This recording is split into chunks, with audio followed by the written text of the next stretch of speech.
Saludo hermanos desde Colombia, estamos también con ustedes escuchando la palabra de Dios. Qué hermoso es escuchar las predicas del Pastor Sierra, trae paz al corazón. Desde Chile, un gran abrazo fraterno. Dios es bueno todo el tiempo. Son como trotamundos, ¿no? ¿De dónde sacan la fuerza? Eso digo yo, ¿de dónde sacamos la fuerza, no? Tuvimos viernes, sábado, domingo allí en Alicante, llegamos ahora a las 3:30, y estando en Alicante me reuní un día con nuestro hermano Iván, Pastor Iván y Conchi, que son los que llevan nuestra obra en toda la zona del Levante, Alicante, Valencia, etcétera. Y bueno, ya estuvimos también acordando reuniones ahora para el próximo mes en esa zona.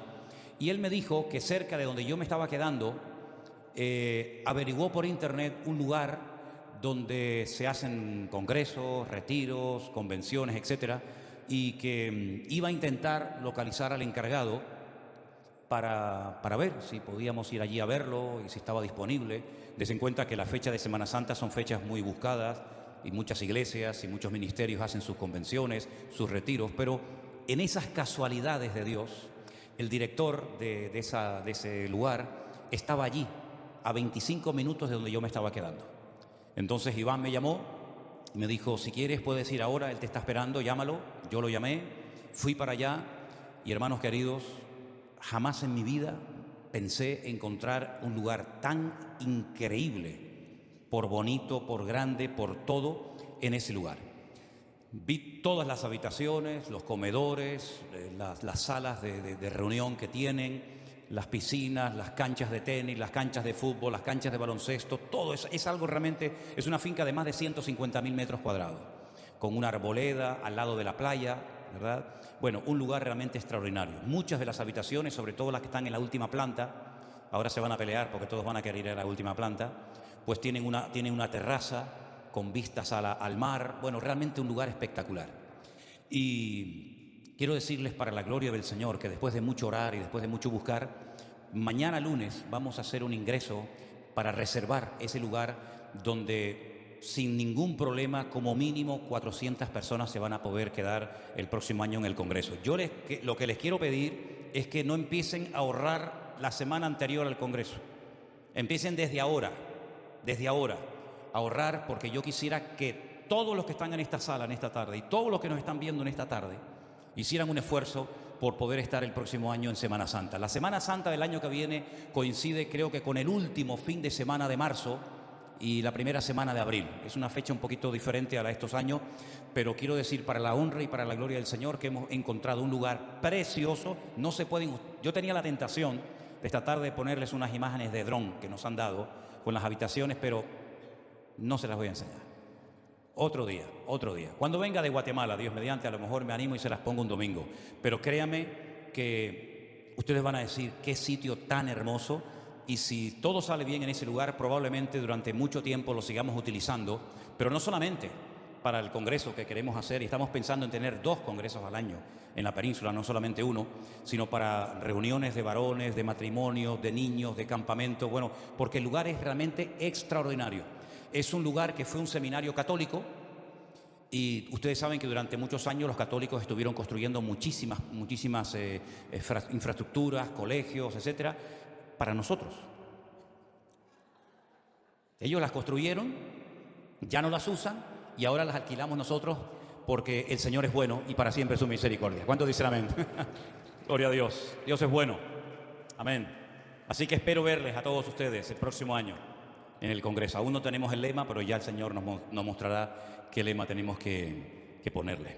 Cierra tus ojos un momentito. Vamos a orar a nuestro buen Dios, porque lo que hoy ha sucedido en este culto, yo lo voy a contar ahora. Creo que es la primera vez que sucede y es algo muy interesante. Señor, te doy gracias porque tu presencia está aquí con nosotros. Gracias, Señor, porque vemos cada día tu mano, tu fidelidad. Vemos cómo tú cuidas de nuestras vidas y nos sorprendes y abres puertas, Señor, que ni siquiera soñábamos, Señor, que jamás se abrirían. Pedimos, Señor, que ahora podamos abrir nuestros corazones,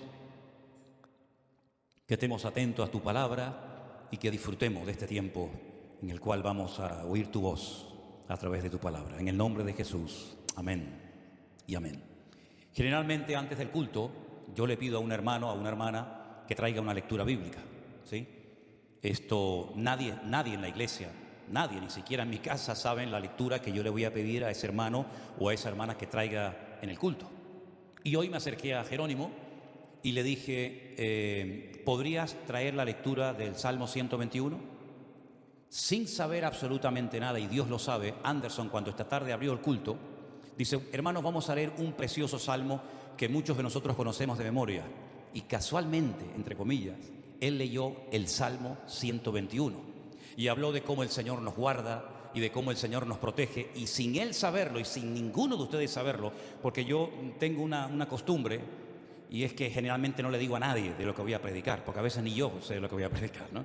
Entonces fue realmente impactante para mí que se abriera el culto con el Salmo 121, que después se volviera a leer como lectura del culto el Salmo 121, y habláramos de este salmo en esta tarde. Pero quiero ponerles una fotografía de un periódico que yo hoy, mientras estaba en el aeropuerto de Alicante, estaba leyendo, y me impactó esta frase: un milagro tras 40 días perdidos en la selva colombiana. Y cuando leí un milagro, bueno, ya sabía lo que había sucedido. Ahí tienen la imagen de ese avión que cayó hace 40 y pico días atrás, donde los adultos que iban en el avión, incluidos los padres de estos niños, murieron, y donde 4 niños quedaron vivos. Pero claro, estamos hablando de la selva. Estamos hablando de un lugar muy peligroso, de insectos, de jaguares, de serpientes, etcétera, y de 4 criaturas que el más pequeñito creo que tenía un año, y la más grande, que era la niña, 12 o 13 años. Y han sobrevivido durante 40 años, y el periódico que leía esta mañana, ¿qué dije? ¿40 años? No, ya, eso ya sería mucho milagro. Es que tengo las cifras bíblicas en la cabeza. 40 días, ya está bien, 40 días. Yo me preguntaba si nosotros o yo me hubiera caído en esa selva, yo no sé lo que hubiera pasado, si hubiera sobrevivido, ¿no? Dicen que eran niños indígenas, que estaban más o menos acostumbrados a esa vida, pero sea como sea, sobrevivir esos 4 criaturas durante 40 días es un milagro, como bien dice ahí, ¿no? Y pensando en esto de cómo Dios, porque yo le atribuyo todo al Señor, no voy a decir la naturaleza, la providencia, yo le atribuyo todo a mi Señor, ¿sí? Pues yo pensaba en cómo el Señor a nosotros también nos ha protegido, no durante 40 días, sino durante toda nuestra vida. Incluso yo me atrevería a decir que no comenzó el Señor a cuidarnos y a poner su mirada en nosotros desde el día que nos convertimos. No. Desde el vientre de nuestra madre, estoy plenamente convencido que el Señor ya tenía un propósito y un plan para nuestras vidas. Y Él sabía que tú y yo íbamos a conocerle y a estar esta tarde en este lugar. Yo lógicamente no lo sé, pero mi madre me contó que cuando ella estaba con 8 meses y pico de embarazo mío, en Venezuela, subiendo unas escaleras, de repente salió un perro y se asustó y cayó de espalda y salió rodando por la escalera, y la tuvieron que ingresar, y pensaban que podía perder a este que está aquí, ¿no? Y estuvo ingresada porque dice que me desprendí. Yo siempre he querido estar desprendido. Siempre, no me ha gustado que siempre he querido estar desprendido, hasta desde el vientre de mi madre, ¿no? Y cuando yo nací, mi padre dice que lo primero que le preguntó al médico es si vine normal, si vine entero. El médico dijo que sí, pero algunos lo han dudado, Hermanos queridos, desde el vientre de nuestra madre, nuestro embrión vieron tus ojos, dice la palabra. Y Él nos entretejió, nos formó en el vientre de nuestra madre. Hubiera sido maravilloso haberle conocido al Señor desde pequeñitos, ¿verdad? Como tal vez algunos de ustedes en esta tarde pueden decir, ese es mi caso. Pero en la mayoría de nosotros no fue así. Le conocimos cuando ya teníamos una edad, ya éramos, adultos, y por eso tomamos la decisión de seguir al Señor. Y yo puedo dar testimonio de que el Señor me ha guardado desde niño. Yo he tenido tropiezos, caídas, se me han partido un montón de huesos, la ceja varias veces, el húmero, la clavícula 2 veces, estos 4 dedos, esta ceja por un lado, por otro lado. Bueno, he tenido un montón de accidentes, montón de caídas, montón de tropiezos antes de conocer al Señor, y ya el Señor yo sé que me cuidó para esta hora de mi vida. Imagínense después de haberle conocido, la cantidad de veces que el Señor te habrá cuidado. Pero no solamente cuando hablo de cuidado, hablo de caídas, de tropiezos o de accidentes, sino a veces hablo de relaciones que no funcionaron, que no salieron como tú querías que salieran, pero que a lo mejor hoy, esta tarde, puedes decir: Señor, gracias, porque aquella relación con aquella muchacha o con aquel chico no salió bien, no llegó a buen puerto. No solamente el Señor nos ha librado en aspectos físicos, también por supuesto espirituales. ¿Y cuántas veces el Señor nos habrá librado de maquinaciones del diablo contra nosotros que ni siquiera nos hemos dado cuenta, pero que sin embargo el Señor nos protegió? Y cuando estemos en su presencia, Él nos revelará las veces que nos salvó, incluso hasta de la propia muerte. Amén, hermanos. Podríamos contar, Armando y yo, testimonios de cuando estuvimos en África, perdidos, con las ruedas de la moto que llevábamos, tanto una como otra, pinchadas, tirados ahí en medio de la nada. Y estoy plenamente convencido que aquella persona que se nos acercó durante el tiempo que estábamos allí tirados en la selva era todo un ángel. Estoy totalmente convencido. Porque lo que vieron mis ojos en aquel momento allí en Kenia, ya casi llegando al Sudán, al norte, pues es algo que todavía no le encuentro una explicación. Porque una persona con una mano no puede cambiar una rueda de la moto trasera, abrirla así, sacar lo que lleva dentro, arreglarla y salir prácticamente de la nada. Pero en fin, sea como sea, aquí estamos con ayuda y con la gracia del Señor. Y Él nos ha protegido y todavía lo que nos guardará y nos protegerá, porque la mano del Señor está con nosotros. Amén, hermanos. Y cuando uno analiza desde el principio de la Biblia hasta el final, claro, este mensaje podría durar horas y horas, días y días. Porque cuando uno analiza personajes, por ejemplo, Noé, un hombre que recibe la revelación de que va a caer una catástrofe mundial, un diluvio. Jamás en la vida había ocurrido eso. No había ni un punto de referencia al cual pudiera mirar Noé y decir: ya esto sé cómo es, porque ya sucedió en el pasado. Era la primera vez en la historia que iba a llover de arriba abajo, porque la Biblia cuenta que en aquel tiempo no se regaba la tierra de esa manera, sino con un vapor que salía de la tierra. Y él se preparó durante 120 años, pero enfatizamos el hecho de que él construyó un barco gigantesco. Sí, es verdad, pero ¿y los animales de qué comieron durante el año que estuvo en el arca?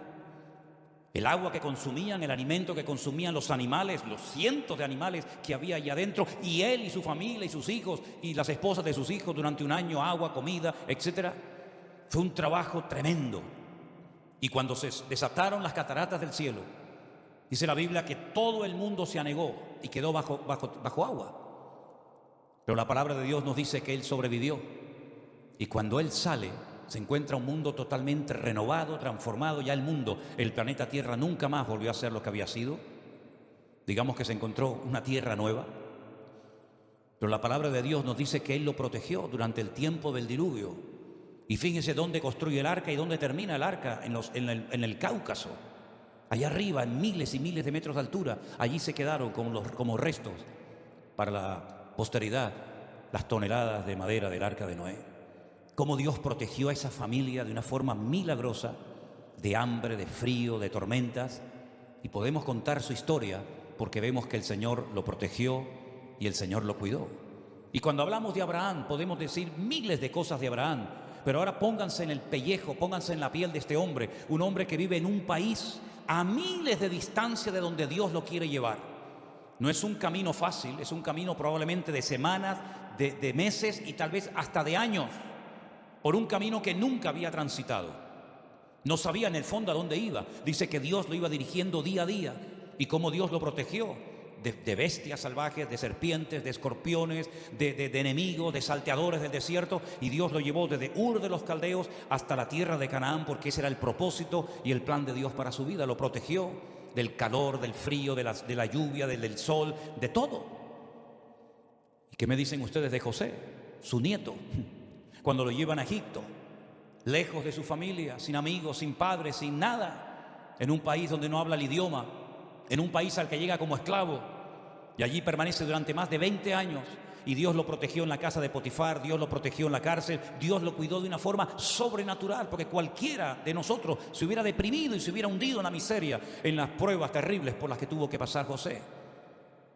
Piensen ustedes en la vida de David. Cuando uno recorre y lo hemos hecho varias veces, el desierto de Judea, y ves miles y miles de cuevas con un calor terrible, un calor abrasador, de más de 50 grados a la sombra, y cómo este muchacho tuvo que huir durante años de un lugar a otro, huyendo de los celos, huyendo de la ira del rey Saúl, cómo Dios le proveyó el agua, la comida, el alimento, cómo el Señor lo cuidó. Es milagroso, realmente la vida de David antes de ser rey, por supuesto después también, pero antes de ser rey el Señor lo cuidó, y a veces tenían que pelear con osos, a veces tenían que pelear contra leones.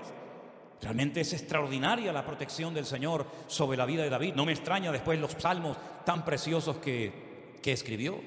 Y podríamos hablar del apóstol Pablo, un hombre que fue apedreado, un hombre que fue azotado, un hombre que estuvo como náufrago en varias ocasiones en alta mar, fue torturado, bueno, le hicieron de todo y el Señor siempre lo cuidó.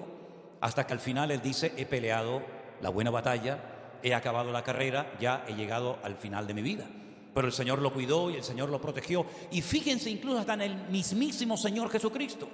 Me llama mucho la atención porque este año creo que fue cuando fuimos a Nazaret, nos llevaron a un mirador precioso de todo el Valle de Megiddo desde otra óptica, de otro lugar, una montaña que fue donde subieron a Jesús para despeñarlo. Hermano, si te caes de ahí abajo, te aseguro que te van a partir muchos huesos de tu cuerpo, si no mueres. Y la Biblia dice que lo sacaron de la sinagoga y querían despeñarlo, querían matarlo. Y cuando lo van a tirar, dice la Biblia que se soltó de ellos y caminó por en medio y se fue, y no le hicieron absolutamente nada. Como el Padre lo protegió de una manera sobrenatural.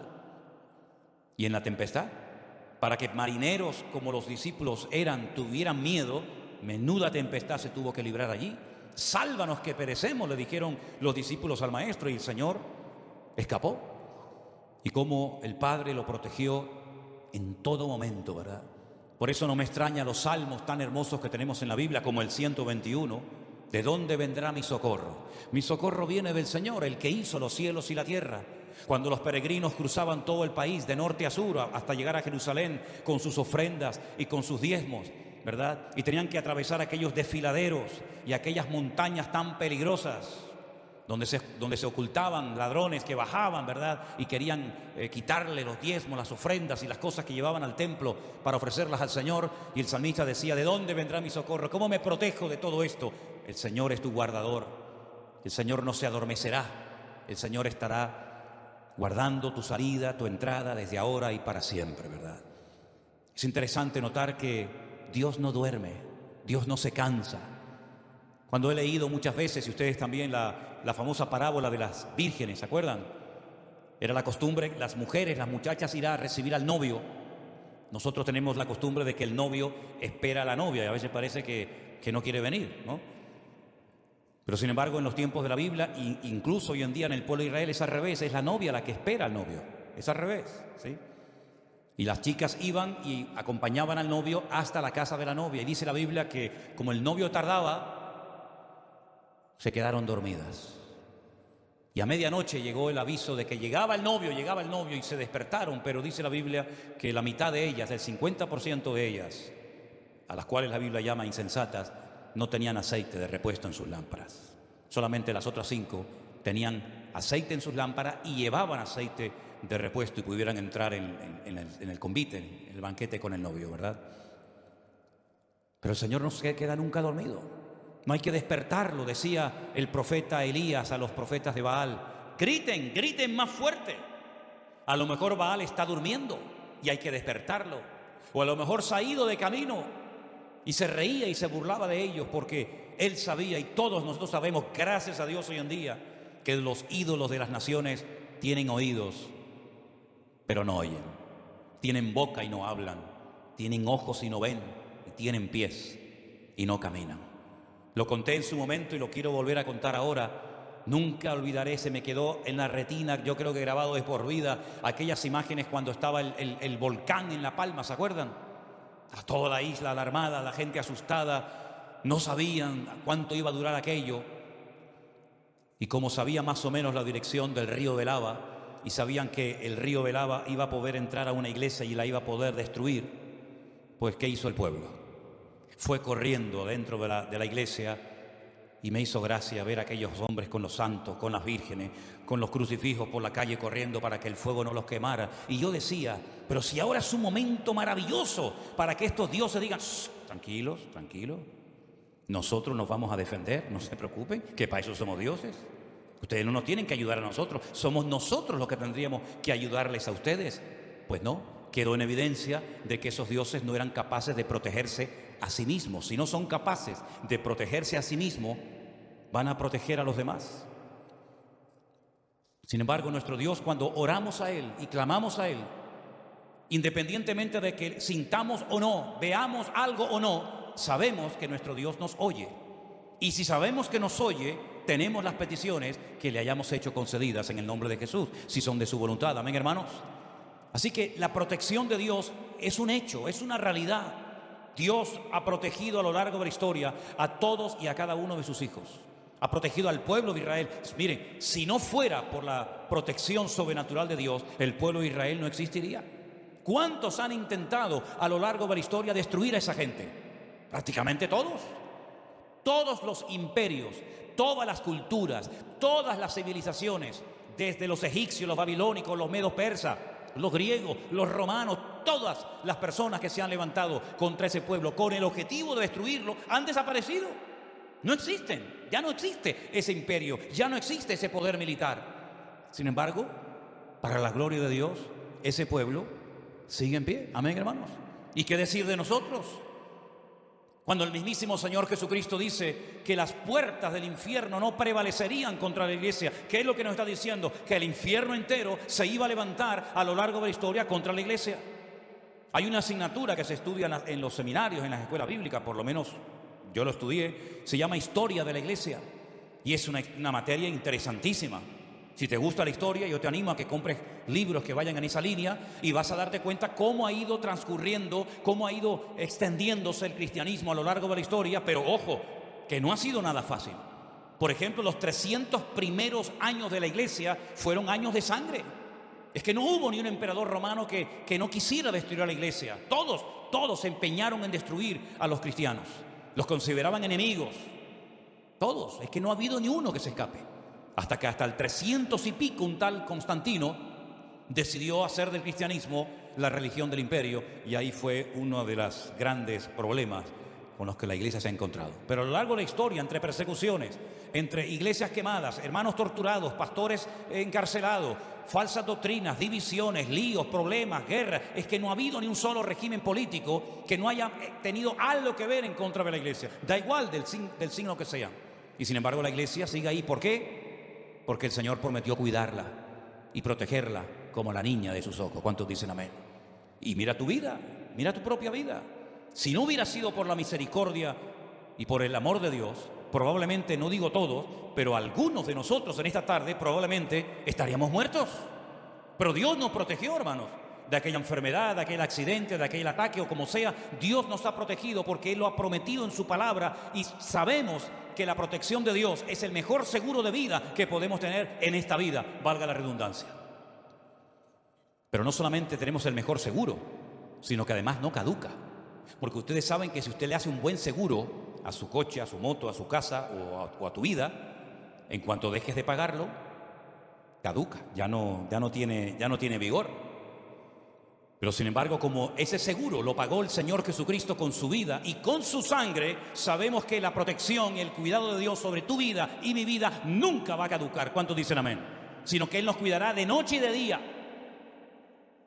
Ahora, a mí me llama mucho la atención algo que dice en el verso 7. Y mira que he leído veces este salmo, Además, yo le pedí al Señor que me enseñara, que me ayudara hasta aprendérmelo en hebreo. Y me lo aprendí en hebreo y todo. Así que para mí es un salmo muy especial que constantemente lo menciono, ¿no?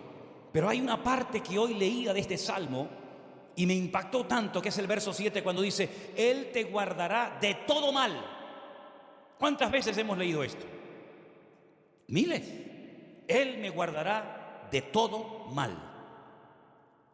Es decir, que si me va a guardar de todo mal, lo que me está pasando en este momento, sea lo que sea enfermedad, sea crisis matrimonial, crisis económica o lo que sea, no es un mal.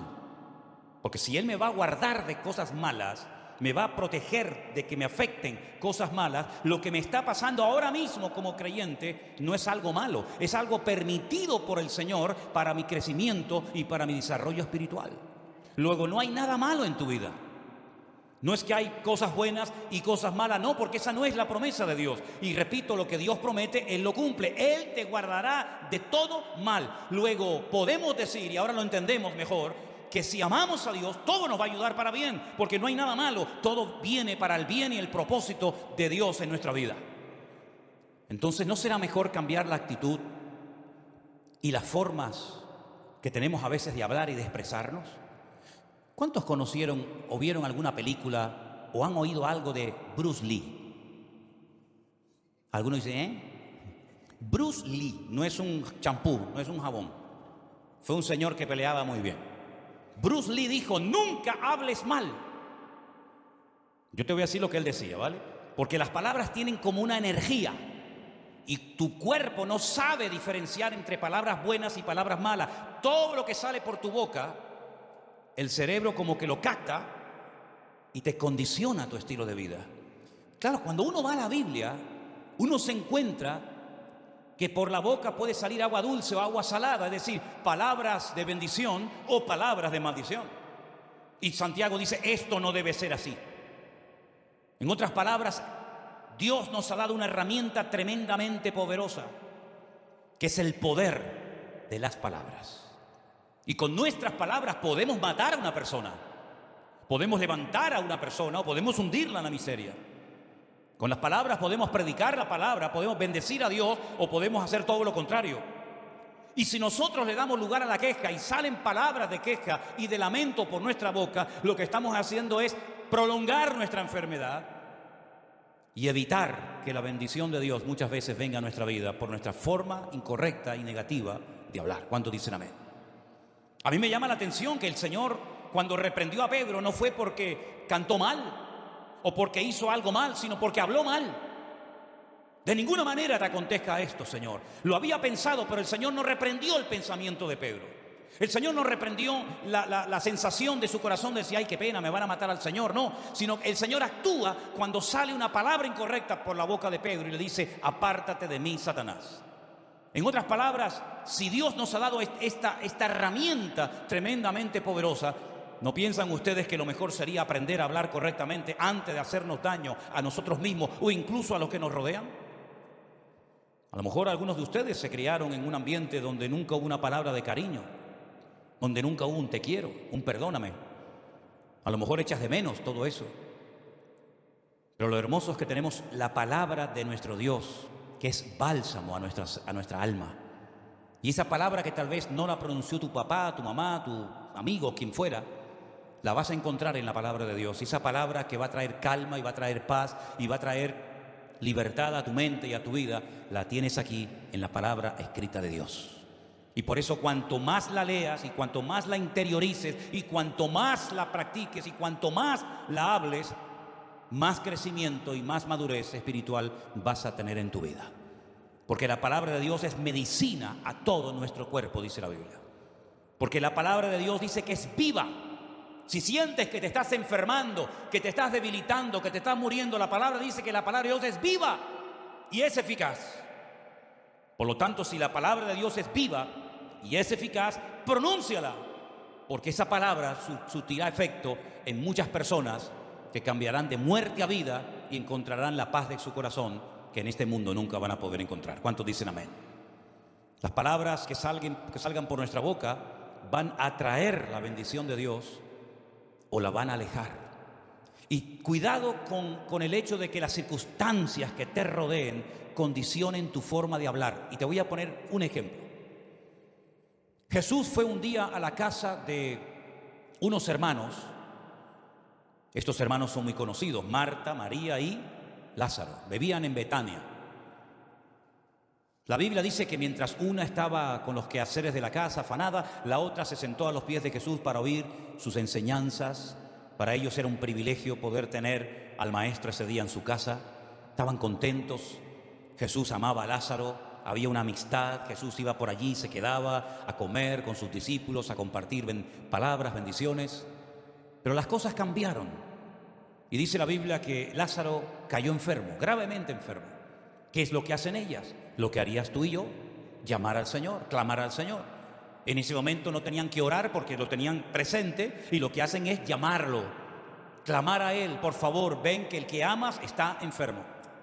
Cuando el Señor llega 4 días, desde el punto de vista de ellas, tarde, las dos se pusieron de acuerdo en sus argumentos. No solamente Marta, que parecía si me permiten, tal vez la menos espiritual, sino que las dos dijeron exactamente lo mismo al Señor. Señor, si hubieras estado aquí, nuestro hermano no habría muerto. Es decir, nosotros hicimos lo que tú nos enseñaste. Cuando tengamos problemas, te pedimos. Cuando tengamos necesidades, te llamamos. Y nosotros lo hicimos, pero no funcionó. Has llegado tarde. Y mi hermano se podía haber salvado de la muerte si tú hubieras venido cuando nosotras te llamamos. Pero te llamamos y no nos respondiste. Y entonces mi hermano hoy no está enfermo. Mi hermano está muerto. Fíjate cómo cambió la forma de hablar de estas hermanas, porque las circunstancias cambiaron su forma de expresarse. Es el mismo Señor, pero ya no es la forma igual de hablar antes que ahora. Entonces el Señor comienza a darles palabra. Yo soy la resurrección y la vida. El que cree en mí, aunque esté muerto, vivirá. Eso es un texto bíblico que tenemos literalmente tal y como lo he mencionado en esta tarde en nuestra Biblia. Pero en ese momento no era un texto bíblico, era una palabra, era una frase que salió de los labios de Jesús. Pero tenía el mismo efecto cuando Él la pronunció que cuando tú y yo la leemos. Yo soy la resurrección y la vida. El que cree en mí, aunque esté muerto, vivirá. Es decir, que la muerte no modifica, no altera la promesa. Y entonces ellas, haciendo una mala interpretación de la palabra que recién acaban de oír, dicen: yo sé, nosotras sabemos, ellas eran judías y conocían las escrituras, que nuestro hermano resucitará, pero no ahora, en el día postrero. Cuando llegue ese día, cuando resuciten los muertos en toda la faz de la tierra, también lógicamente nuestro hermano resucitará. Es decir, ellas no han dejado de creer en las promesas de Dios, pero no con un cumplimiento inmediato y aquí y ahora, sino en un lejano, hipotético momento del futuro. Y es tremendo ver cómo, a pesar de que tienen al Señor presente delante de ellas y lo están viendo, y casi si quieren lo pueden hasta tocar y sentir su respiración, el Señor se pone a llorar porque ve que algo ha cambiado en ese hogar tan bonito, donde Él se sentía tan cómodo y tan a gusto con sus discípulos. ¿Qué es lo que ha pasado? Las circunstancias han cambiado a la familia. Y es una lástima ver cuando hay creyentes que en vez de cambiar el ambiente los cambia a ellos. Y en este caso, la muerte afectó tanto su fe que ya no creían que en ese momento, aunque allí estuviera el Señor, podía haber un milagro. Y entonces Él le dice: vamos al cementerio. Y cuando da la orden de quitar la piedra, le dan como un consejo al Señor: Señor, mi hermano hace 4 días que murió. Como si no lo supiera el Señor, ¿no? Y mi hermano ya está en un proceso avanzado de descomposición. En este país hace mucho calor. Y después de 4 días tiene que salir de ahí un olor terrible, Señor. Qué tremendo, ¿verdad? Cuando el Señor quiere hacer algo en una iglesia y no lo dejan. Cuando el Señor quiere hacer algo en una vida, en un joven o en una familia, y por una actitud incorrecta y una forma incoherente de hablar, la bendición se fuma y se va, hasta que encuentra cabida en otra vida, en otro corazón, ¿verdad? El Señor llora ahí en el cementerio y le dice a las hermanas: ¿no te he dicho que si crees en mí verás la gloria de Dios? Tratando el Señor de animar, de convencer, de sacudir la fe y la conciencia de las hermanas de Lázaro, porque parece que ya no creen en nada. Hermanos queridos, que nunca a ti y a mí nos pase eso. Amén, hermanos. Que nunca, jamás nos oigan hablar aquellos que nos conocieron y digan: cómo hablaba del Señor esta persona, cómo testificaba de su Dios, y ahora mira cómo está. desanimado, triste, no cree en nada ni en nadie, todo el día quejándose y lamentándose. Hermanos, que Dios nos cuide y nos guarde de esa actitud de derrota que no glorifica al Maestro, que no glorifica al Señor, sino que nos hunde cada vez más y más en nuestra tristeza y en nuestra miseria moral y espiritual. El Señor saca a Lázaro de la tumba, pero casi como que tiene que convencerla de que no se preocupe, no importa que hace 4 días, como si hace 20 años, da igual. ¿O es que acaso no van a resucitar personas que llevan centenares y miles de años muertos, hermanos? ¿No va a resucitar Abraham? ¿Y cuántos años hace que murió Abraham? ¿No va a resucitar Pedro y Tomás y Santiago y José y María y Jacob y los hijos de Jacob? ¿No van a resucitar millones de personas que ya no hay prácticamente nada de ellos? Y aquellos que fueron lanzados al mar, aquellos que murieron en un accidente aéreo, aquellos que murieron en una explosión, ¿no van a resucitar esos miles y millones de seres humanos, sí o no? Pues ¿cuánto más va a resucitar Lázaro, que lleva solamente 4 días muerto? ¿O es que acaso el Señor no puede levantar un muerto de 4 días cuando va a resucitar a millones de personas que ya no están ni en el polvo, ¿verdad? Hermanos queridos, Él te guardará de todo mal, pero guárdate tú también.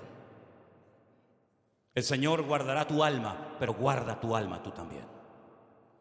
Selecciona tus amistades, selecciona incluso, fíjate lo que te digo, hasta con quién te vas a rodear y con quién vas a hacer amistad y dónde vas a trabajar y dónde vas a vivir y dónde vas a estudiar. Tú eres el máximo responsable de velar de tu alma, de tu vida. El alma es la vida, es el nefes, es lo que le da vida a nuestra vida, vaya. El Señor guardará tu salida y tu entrada, desde ahora y para siempre. No será por un tiempo decir, bueno, ya lo bonito se acabó. Como dijo aquella, ¿no? Yo sabía que esto iba a acabar mal porque todo lo bueno acaba pronto. Eso es tal vez el concepto que el mundo tiene. Pero nosotros sabemos que nuestro Dios es un Dios fiel, que nos va a proteger cuando seamos jóvenes y cuando seamos viejos. Por eso dijo el rey David, yo fui joven y ahora he envejecido, pero mi Dios sigue exactamente igual. Yo fui joven, ahora he envejecido, pero nunca he visto a un justo desamparado ni a su descendencia que mendigue pan. Porque nuestra protección no depende de nuestra vitalidad física, ni de nuestro patrimonio material, ni de nuestra capacidad de movernos y de actuar y de hablar. No. Y aunque estuvieras postrado en una cama, y aunque no pudieras moverte, y aunque no pudieras hablar, la protección del Señor va a ser exactamente igual, desde ahora y para siempre. Cuando eras joven y te buscabas la vida, dice el Señor, bueno, ibas a donde querías, pero cuando seas viejo te ceñirá otro, pero igualmente yo estaré con vosotros todos los días hasta el fin del mundo. Por consiguiente, hermanos, la vida cambia, la vida fluctuante, las modas, los tiempos, las situaciones, las circunstancias. Lo importante es que tú no cambies. Y si cambias, cambia para bien y no para peor. Permítame llevarles al último libro de la Biblia y leerles algunos versículos que yo creo que nos van a ayudar mucho a tener claro que el Señor estará con nosotros siempre y nos va a cuidar y a proteger, pero nosotros somos responsables de nuestros actos. En el libro del Apocalipsis, en el capítulo 2, cuando ya el Señor da las últimas palabras que tenemos de Él registradas en nuestras Biblias, le habla a una serie de iglesias que son representativas de toda la iglesia a lo largo de la historia. Porque algunas veces me han preguntado, pero en esta época en la que se escribe el Apocalipsis, ¿solamente existían estas 7 iglesias? ¿Dónde está la iglesia de Corinto? No se menciona aquí. ¿Y dónde está la iglesia de Roma? ¿Dónde está la iglesia de Tesalónica? Bueno, no significa que no estuvieran. Lo que pasa es que el Señor escogió 7, específicamente estas 7, porque tenía un mensaje que darles a ellas, pero en cierto sentido, repito, representan el desarrollo del cristianismo de la iglesia a lo largo de la historia. Y miremos, por ejemplo, el mensaje a la primera, rápidamente, Apocalipsis 2:1. Escríbele al ángel de la iglesia en Éfeso. Y me llama la atención que no dice vete y háblales. Apréndete este mensaje de memoria, memorízatelo bien, apréndetelo bien, vas y lo predicas en la iglesia de Éfeso y que Dios les bendiga. No, dice escríbelo. Escríbelo porque, como alguien dijo, las palabras se las lleva el viento. Así que tú escríbelas y le dice, esta es la carta, este es el mensaje que el Señor les dice a ustedes. Conozco tus obras. Eso nos lo está diciendo hoy el Señor a nosotros también. Yo conozco tus obras, tu trabajo, tu paciencia, que no puedes soportar a los malos, que has probado a los que se dicen ser apóstoles y no lo son, y los has hallado mentirosos. Has sufrido, has tenido paciencia, has trabajado arduamente por amor de mi nombre y no has desmayado. Pero aunque son cosas extraordinarias que se mencionan aquí, todas, si os dais cuenta, están en tiempo pasado. Has sufrido, has trabajado, habéis probado a los que se dicen ser apóstoles, todo está en pasado. Pero ¿y el presente cuál es? Tengo contra ti que has dejado tu primer amor. Recuerda, por tanto, de dónde has caído, arrepiéntete y vuelve a hacer las primeras obras, pues si no lo hace, vendré pronto a ti y quitaré tu luz, tu candelero de tu lugar, si no te hubieres arrepentido. Es decir, Dios, el Señor en su palabra, nos promete que nos va a guardar, que nos va a proteger, que estará con nosotros cada día, pero el problema es que la iglesia bajó la guardia y comenzó a olvidarse de que la iglesia no puede vivir de glorias del pasado. Y cuando hablo de la iglesia hablo también de ti, de mí, lógicamente, sino que cada día tenemos que renovarnos, cada día tenemos que acercarnos al Señor, cada día realmente empezamos de cero. Y el Señor dice, lo que ustedes han hecho en el pasado es maravilloso, tremendo, pero la realidad es que yo ya no soy lo primero en vuestras vidas. Eso es lo que significa, tengo contra ti que has dejado tu primer amor. No es eso que dicen algunos de, bueno, el primer amor es cuando uno se convierte al principio, está como muy ilusionado por la Biblia, muy entusiasmado por las cosas del Señor, pero luego pasan unos meses, unos años y no, eso no es el primer amor. Eso yo no sé quién te explicó a ti eso, pero eso no significa, así no se interpreta ese texto. El primer amor, la misma palabra dice, el primer amor. Hoy amamos al Señor diferente a como al tiempo cuando yo me convertí, evidentemente. Es como, por ejemplo, en un matrimonio, el amor se va consolidando, ¿no? Ya nos comimos la miel y no nos quedamos en la luna, sino bajamos a la tierra. Pero sin embargo, el primer amor es que Cristo hoy, después de 40 años, sigue siendo lo más importante y lo primero en mi vida. Eso es el primer amor, hermano. No es que, bueno, hermano, eso se te va a quitar, ya verás, le dicen algunos gente de años a los nuevos. Bueno. Como si tuvieran ganas de que se les fuera eso, ¿no? Hoy leí 10 capítulos de la Biblia. Bueno, ya verás, dentro de 6 meses ya no sabes ni dónde la dejaste. No es eso, mi hermano. El primer amor es que Dios es lo primero en mi vida. Antes que mi marido, mi esposa, mis hijos, mi familia, mi coche, mi moto, mi barco. Antes de todo, Él es lo primero, el número uno en mi vida. Y esto fue lo que le pasó a la iglesia. Y podríamos ir una por una. Pero como no disponemos de tanto tiempo, a la última iglesia le dice, estáis tibios. Que eso es lo peor que le puede pasar a un creyente, ni frío ni caliente. Dice, ojalá estuviera frío, ojalá estuvieras caliente, pero por cuanto eres tibio, ni frío ni caliente, te vomitaré de mi boca. Es la primera vez en toda la Biblia que Dios dice esto. Jamás el Señor utilizó eso. Fue un pez el que vomitó a Jonás en una playa, pero ahora es el Señor el que dice, te vomitaré de mi boca, porque no eres ni tibio ni caliente, ni frío ni nada, ni fu ni fa, es tibio. Como diciendo el Señor, ¿quieres ser frío? ¿Quieres ser caliente? Pero tibio, ¿qué es ser tibio? ¿Qué es ser un cristiano tibio? ¿Estará o no estará? ¿Viene o no viene? ¿Se puede contar con él o no se puede contar? ¿Viene el domingo o no viene más? Tibio es una persona que no sabe por dónde sale, no sabe si entra o sale, si se va a sentar o se va a poner de pie, no sabe.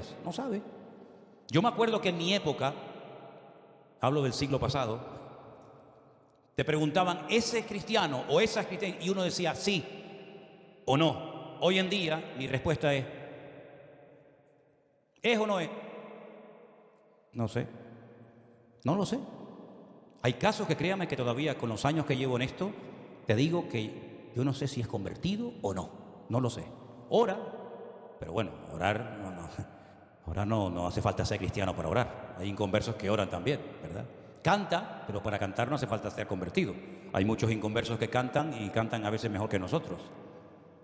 Por lo tanto, mis queridos hermanos, si el Señor ha prometido cuidarnos, bendecirnos y protegernos, ¿por qué nosotros no colaboramos con el Señor?